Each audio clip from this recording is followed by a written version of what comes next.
Friends, welcome back to my channel. എല്ലാവർക്കും നമസ്കാരം. അപ്പോൾ നമ്മളിത് നോക്കാൻ പോകുന്നത് GSTR1 എന്നൊരു പുതിയ ഫോം വന്നിട്ടുണ്ട് GSTയിൽ. അപ്പോൾ അതെന്താണ് GSTR1, അതെങ്ങനെയാണ് ഫയൽ ചെയ്യേണ്ടത് എന്നാണ് നമുക്ക് നോക്കാൻ പോകുന്നത്. അപ്പോൾ നമുക്കറിയാം, അമെൻമെന്റ് വരുത്താൻ പറ്റുന്ന ഒരു ഫോമാണ് GSTR1. അപ്പോൾ GSTR1 നമ്മൾ സപ്ലൈ ഡീറ്റെയിൽസ് കൊടുക്കുന്നുണ്ട്. അപ്പോൾ ആ സപ്ലൈയിൽ എന്തെങ്കിലും മിസ്റ്റേക്കോ എന്തെങ്കിലും വന്നിട്ടുണ്ടെങ്കിൽ നമുക്ക് ഇതുവരെ നമുക്കത് അമെൻഡ് ചെയ്യാം. നെക്സ്റ്റ് മന്ത് മാത്രം അമെൻഡ് ചെയ്യാനുള്ള ഓപ്ഷൻ ഉണ്ടായിരുന്നുള്ളൂ. പക്ഷേ ഇനി മുതൽ GSTR1 എന്നുള്ള ഫോം വഴി നമുക്ക് അതാത് മാസം തന്നെ നമുക്കത് റെക്ടിഫൈ ചെയ്യാം. അപ്പോൾ നമ്മളത് എങ്ങനെയാണ് നമുക്ക് നോക്കാം. നിങ്ങൾ ആദ്യമായിട്ടാണ് ചാനൽ കാണുന്നതെങ്കിൽ ലൈക്ക് ചെയ്യുക, ഷെയർ ചെയ്യുക, സബ്സ്ക്രൈബ് ചെയ്യുക.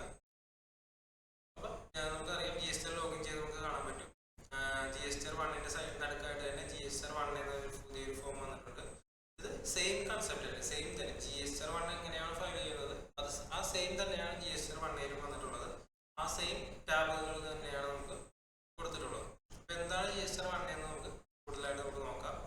GSTR1 is an made available to the taxpayers from July 2024. അപ്പോൾ ജൂലൈ മന്ത് മുതലാണ് ഇത് ആപ്ലിക്കബിൾ ആയിട്ടുള്ളത്. GSTR1 എന്ന് വെച്ചിട്ടുണ്ടെങ്കിൽ ഒരു ഓപ്ഷണൽ ഫെസിലിറ്റിയാണ് to add, amend or rectify any particulars of a supplier reported or missed in the current tax period in GSTR1 before filing GSTR3 return for the same tax period.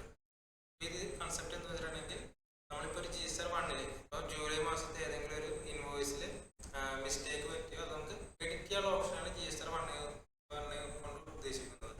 ഇപ്പോൾ നമുക്ക് add ചെയ്യണമെങ്കിൽ add ചെയ്യും. എന്തെങ്കിലും invoice കിട്ടുകയാണെങ്കിൽ നമുക്ക് add ചെയ്യാം. ഇപ്പോൾ എന്തെങ്കിലും കുറേ ഡീറ്റെയിൽസ് കൊടുത്ത് തെറ്റിപ്പോയി, ഇപ്പോൾ ടാക്സ് റേറ്റ് 18 വരെ 12 കൊടുത്തു, അങ്ങനെയാണെങ്കിൽ നമുക്കത് അമെൻഡ് ചെയ്യാം.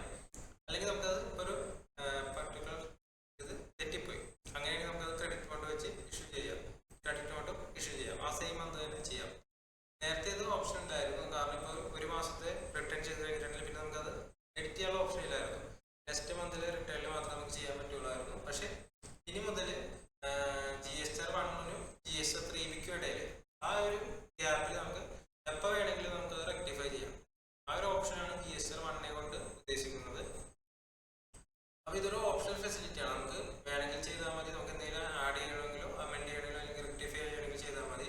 പിന്നെ ഒരു തവണ ഫയൽ ചെയ്താൽ പിന്നെ നമുക്കത് എഡിറ്റ് ചെയ്യാൻ പറ്റില്ല.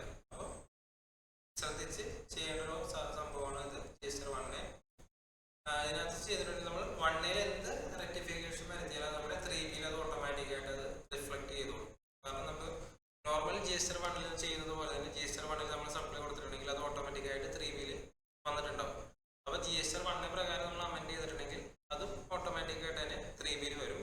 പക്ഷേ ഇവിടെ ശ്രദ്ധിക്കേണ്ട കാര്യം, റെസിപ്പിയൻറ്റ് 2 വരുന്നത് അത് നെക്സ്റ്റ് മന്ത് ആയിരിക്കും.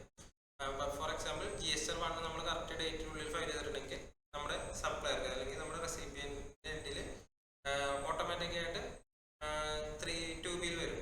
പക്ഷേ 1 കൊടുക്കുന്ന ഡീറ്റെയിൽസ് എന്തെങ്കിലും കറക്റ്റ് എന്തെങ്കിലും ചെയ്തിട്ടുണ്ടെങ്കിൽ അത് അടുത്ത മാസത്തെ നെക്സ്റ്റ് മന്ത് ടാക്സ് പീരീഡിൽ അത് വരുള്ളൂ. ഇപ്പോൾ ജൂലൈയിൽ നമ്മൾ GSTR1 ഫയൽ ചെയ്തിട്ടുണ്ടെങ്കിൽ അതിൽ കൊടുത്തിരിക്കുന്ന അമെൻമെൻറ്റ് നെക്സ്റ്റ് ഓഗസ്റ്റ് മാസത്തെ 2 മാത്രമേ നമുക്കത് റിഫ്ലക്റ്റ് ആവുള്ളൂ. അപ്പോൾ അത് പ്രത്യേകം ശ്രദ്ധിക്കണം. ഇപ്പോൾ നമ്മളിപ്പോൾ GSTR1 ചെയ്തിട്ടുണ്ടെങ്കിൽ അത് ഫസ്റ്റ് നമ്മുടെ സപ്ലയറിനെ കൂടെ അത് അറിയിക്കണം. കാരണം ഇങ്ങനെ ഓൾറെഡി ഒരു റെസിപ്പിയൻറ്റിനെ കൂടെ അറിയിക്കണം. കാരണം ഓൾറെഡി ഇങ്ങനെ അമെൻമെൻറ്റ് വരുത്തിയിട്ടുള്ള കാര്യം അവർ അറിയിക്കണം. കാരണം അവർക്ക് 2 പ്രകാരം നോക്കി നമുക്ക് അവർക്ക് അറിയാൻ പറ്റില്ല. കാരണം നെക്സ്റ്റ് മന്ത് 2 അത് റിഫ്ലക്റ്റ് ആവുള്ളൂ. ഇവിടെ പ്രത്യേകം ശ്രദ്ധിക്കേണ്ട കാര്യം വെച്ചിട്ടുണ്ടെങ്കിൽ നമ്മളിപ്പോൾ ഒരു GST നമ്പർ കൊടുത്ത് തെറ്റിപ്പോയി, അങ്ങനെയാണെങ്കിൽ അത് എഡിറ്റ് ചെയ്യാനുള്ള ഓപ്ഷൻ ഇല്ല. ആ പർട്ടിക്കുലർ GST നമ്പർ തെറ്റിപ്പോയിട്ടുണ്ടെങ്കിൽ അത് എഡിറ്റ് ചെയ്യാനുള്ള ഓപ്ഷൻ ഇല്ല.